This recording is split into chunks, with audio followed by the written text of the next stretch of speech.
আপনি হয়তো ক্রিস্টোফার কলম্বাসকে আমেরিকার আবিষ্কারক হিসেবেই জানেন। আসলে আমাদের বই পুস্তকগুলোতে তাই পড়ানো হয়। কিন্তু আপনি জানেন কি কলম্বাসের আবিষ্কারটা ছিল আসলে একটা ভুল? কলম্বাস কিন্তু কখনোই আমেরিকা আবিষ্কারের উদ্দেশ্যে বের হননি, বরং তার ইচ্ছে ছিল স্পেন থেকে ভারতে আসার নতুন পথ খুঁজে বের করবেন। এমনকি প্রথম যখন কলম্বাস আমেরিকাতে নামেন তখন ভেবে বসেন পৌঁছে গেলেন বুঝি ইন্ডিয়াতে। মূলত সেখান থেকেই আমেরিকার আদিবাসীদের ইন্ডিয়ান এবং পরবর্তীতে রেড ইন্ডিয়ান নামে ডাকা শুরু হয়। কিন্তু কথায় আছে না, ভুল থেকে যদি ভালো কিছু হয় তাহলে ভুলই ভালো, তবে কতটা ভালো হয়েছে সেটা হয়তো বলা যাবে না। এইটুকু শুধু বলা যাবে যে সেদিনের আবিষ্কৃত আমেরিকা আজ হয়ে উঠেছে পৃথিবীর সবচেয়ে ক্ষমতাধর দেশ। তবে সবসময় কিন্তু আমেরিকা এত শক্তিশালী ছিল না।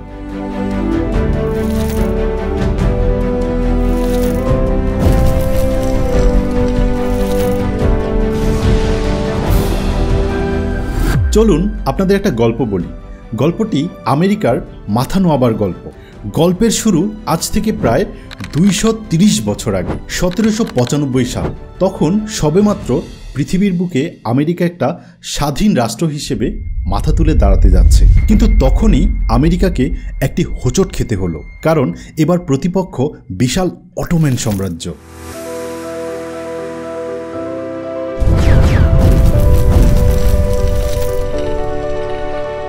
আটলান্টিক এবং ভূমধ্যসাগরে থাকা আমেরিকান জাহাজগুলোকে বাঁচাতে মাথা নত করে চুক্তি করতে বাধ্য হলো আমেরিকা।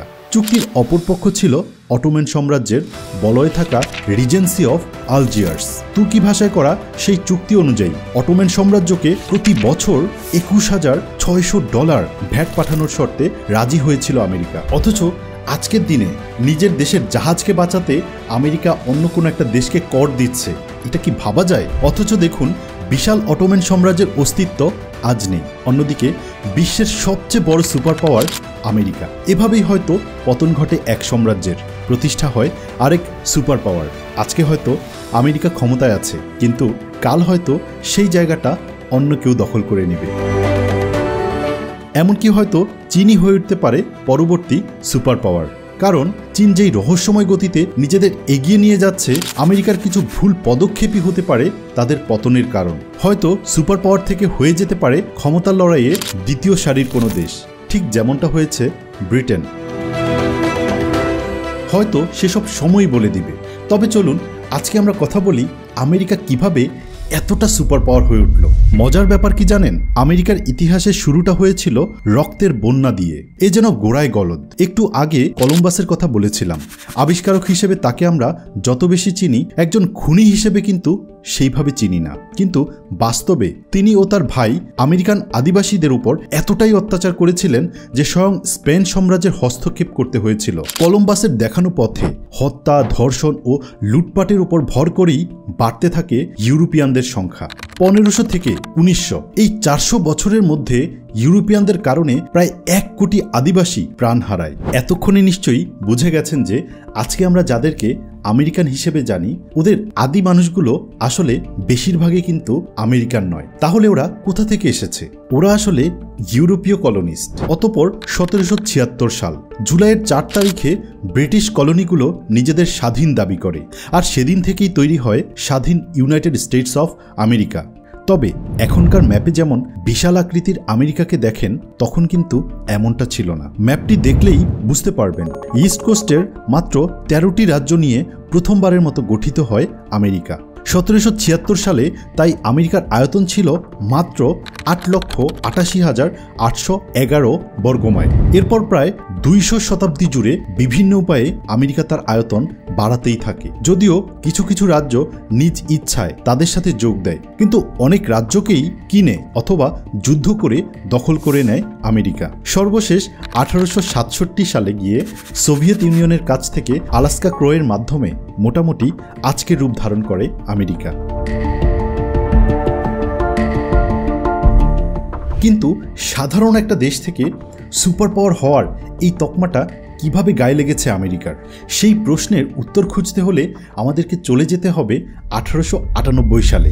100 বছর ধরে গণতন্ত্রের বুলি আউড়ে আসা আমেরিকা তখন নিজেই কলোনিয়াল শক্তির ভূমিকা নেয়। স্পেনের অধীনে থাকা কিউবার স্বাধীনতা যুদ্ধে সরাসরি হস্তক্ষেপ করে আমেরিকা, যার ফলে স্বাধীন হয় কিউবা। আর ফিলিপিন, গুয়াম, পুয়ের্তো রিকোর মতো অঞ্চলগুলো চলে আসে আমেরিকার দখলে। সেই মুহূর্ত থেকেই বিশ্বশক্তি হিসেবে পরিচিত হতে থাকে তারা। আর তারই জের ধরে সে বছরই হাওয়াইকে দখল করে নেয় আমেরিকা। নিজ ভূখণ্ড থেকে 5831 কিলোমিটার দূরের এই রাষ্ট্রটি তখন দখল করার মাধ্যমে আমেরিকা আবারও নিজের কলোনিয়াল মনোভাব ও শক্তির প্রকাশ ঘটায়। তবে আমেরিকাকে সুপার পাওয়ার আসনে বসানোর পেছনে সবচেয়ে বেশি যে দুইটি জিনিস কাজ করেছে সেগুলো হলো প্রথম এবং দ্বিতীয় বিশ্বযুদ্ধ।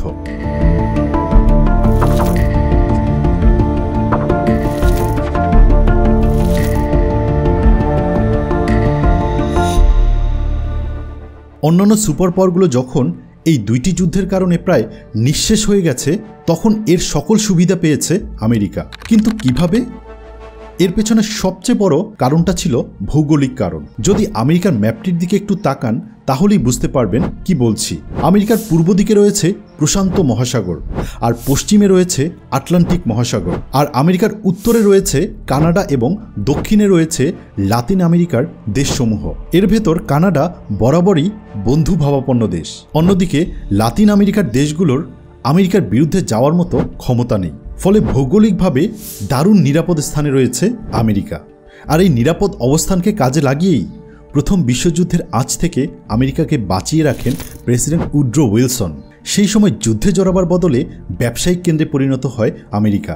যুদ্ধরত ইউরোপে প্রচুর পরিমাণে গোলাবারুদ, অস্ত্র, খাবার, বস্ত্র ও অন্যান্য দ্রব্যাদি পাঠাতে শুরু করে আমেরিকা। এর কিছু অংশ সাহায্যরূপে গেলেও অধিকাংশও কিন্তু বিক্রি করা হয়েছিল মিত্রশক্তির দেশগুলোর কাছেই। 1913 সালে আমেরিকার রপ্তানি আয় যেখানে ছিল মাত্র $2.4 বিলিয়ন, 1917 সালে তা হয়ে যায় $6.2 বিলিয়ন, অর্থাৎ প্রায় 2.5 গুণ।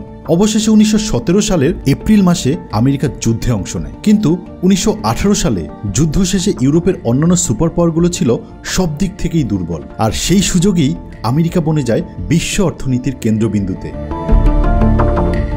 অন্যদিকে যাদের সাথে ভিনদেশি ভাষায় চুক্তি করেছিল আমেরিকা, সেই অটোমান সাম্রাজ্য হয়ে যায় ছিন্ন বিচ্ছিন্ন। বিশ্বমোড়ল ব্রিটেনও পরে পিছিয়ে। প্রথম বিশ্বযুদ্ধের ন্যায় দ্বিতীয় বিশ্বযুদ্ধ একইভাবে বিজয়ীদের কাতারে ছিল আমেরিকা। যদিও এবার বেশ চওড়া মূল্য দিতে হয়েছিল আমেরিকাকে, তবুও যুদ্ধ শেষে তাদের ক্ষমতার ঝলক বেড়েছে বই কমেনি। জার্মান ও সোভিয়েত ইউনিয়নের পোল্যান্ড দখলের মধ্য দিয়ে যখন দ্বিতীয় বিশ্বযুদ্ধ শুরু হয়, তখন আমেরিকা ছিল হাত গুটিয়ে। সেই সময় প্রেসিডেন্ট ফ্রাঙ্কলিন রুজভেল্ট যেমন যুদ্ধের বিরোধী ছিলেন, আমেরিকান জনমত ছিল যুদ্ধের বিরুদ্ধে। তবে এবারও ব্যবসায়িক বৃদ্ধির সদ্ব্যবহার করে আমেরিকানরা। 1939 সাল থেকে 1941 এই 2 বছর যুদ্ধে জড়ায়নি আমেরিকা। এই সময়টিতে প্রথম বিশ্বযুদ্ধের মতোই প্রচুর পরিমাণে সাপ্লাই বিক্রি করে আমেরিকা। যদিও তার বিশাল একটা অংশ জার্মান ইউবোটের আক্রমণ আটলান্টিক মহাসাগরে ধ্বংস হয়ে যায়। কিন্তু আমেরিকা যতই গা বাঁচিয়ে চলার চেষ্টা করুক, 1941-এর 7 ডিসেম্বর জাপানিজদের আক্রমণে ধ্বংস হয়ে যায় তাদের 7th ফ্লিট। চিন্তা করতে পারেন, আমেরিকার সবচেয়ে বড় ফ্লিটটি অ্যাঙ্করেজে বসে থাকা অবস্থাতেই ডুবে যাচ্ছে।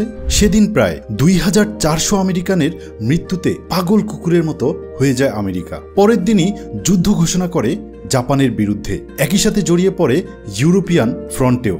আর সেই যুদ্ধের ফলাফল কি হয়েছিল তা তো সকলেরই জানা। কিন্তু এই পুরো সময়টি জুড়ে আমেরিকা 2টি ক্ষেত্রে অন্য সকল দেশ থেকে আলাদা ছিল। প্রথমত, আমেরিকা নিজ ভূখণ্ড কখনো আক্রান্ত হতে দেয়নি, অর্থাৎ অন্যান্য দেশগুলো যেখানে ছিল যুদ্ধ বিধ্বস্ত, সেখানে আমেরিকা ছিল একদম ঠিকঠাক। দ্বিতীয়ত, যুদ্ধের সময়ে বিকৃত গোলাবারুদ আর রসুনের দাম বেশিরভাগ দেশ চুকিয়েছিল সোনা দিয়ে। এছাড়াও জার্মানদের ভয়ে ইউরোপের বাকি দেশগুলো তাদের সোনা পাঠিয়ে দেয় কানাডা ও আমেরিকাতে। এমনকি খোদ ব্রিটিশ সাম্রাজ্য ব্যাংক অফ ইংল্যান্ডেরও প্রায় 1500 টন সোনা কানাডাতে পাঠিয়ে দিয়েছিল। এইসবের ফলস্বরূপ দেখা গেল যুদ্ধের পরে পৃথিবীর সোনার রিজার্ভের 3 ভাগের 2 ভাগই চলে গেছে আমেরিকার কাছে। আর এটি ছিল অত্যন্ত গুরুত্বপূর্ণ একটি ব্যাপার। কেন তা বলছি একটু পরেই। যুদ্ধ শেষ হওয়ার আগেই আধিপত্যের জাল বিস্তার করতে শুরু করে আমেরিকা। আর তার সবচেয়ে বড় অস্ত্রটি ছিল ব্রেটন উডস এগ্রিমেন্ট। সাল 1944। দ্বিতীয় বিশ্বযুদ্ধ শেষ হতে তখনও বছরখানেক বাকি। সেই সময় মিত্রশক্তির 44টি দেশের প্রতিনিধিরা মিলিত হলেন আমেরিকার সাজানো গোছানো একটি শহরে, নিউ হ্যাম্পশায়ারের মাউন্ট ওয়াশিংটন হোটেল। আর সেই হোটেলেই রচিত হলো আরেক ইতিহাস। জুলাইয়ের সেই প্রথম দিনে হোটেল ওয়াশিংটনে গঠিত হলো বর্তমান বিশ্বের প্রধান দুইটি সংস্থা, ওয়ার্ল্ড ব্যাংক, IMF।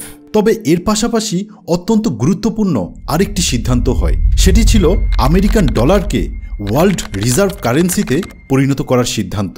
আজকের দিনে আমরা প্রায়ই শুনি ওই দেশের রিজার্ভ এত ডলার। এখন প্রশ্ন হলো, ডলারই কেন?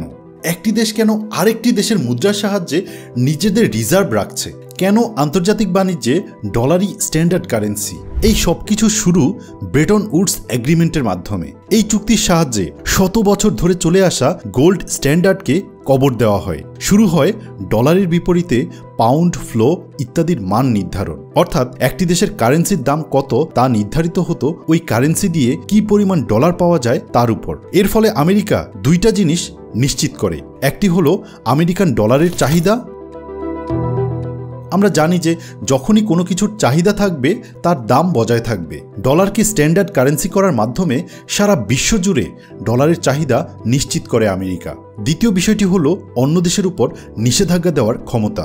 যেহেতু রিজার্ভ কারেন্সি হিসেবে ডলার ব্যবহৃত হচ্ছে, তাই আমেরিকা চাইলেই যে কোনো দেশের রিজার্ভ স্থগিত করে দিতে পারে। এমনকি রাশিয়ার মতো শক্তিশালী দেশের রিজার্ভও রুশ ইউক্রেন যুদ্ধের শুরুতেই স্থগিত করে দিয়েছে আমেরিকা। আমেরিকার উন্নতির আরেকটি বড় কারণ হচ্ছে এর মেধাভিত্তিক অভিবাসন নীতি, যার কারণে বিশ্বের সেরা মেধাবীদের স্বপ্নের দেশ আজ আমেরিকা। এমনকি আমি কিংবা আপনি যদি আমেরিকার ভিসা পাই, চলে যেতে হয়তো দুইবার ভাবব না। কিন্তু এখন আমেরিকার ভিসা পাওয়া যতটা কঠিন, কয়েক দশক আগে কিন্তু এতটা কঠিন ছিল না।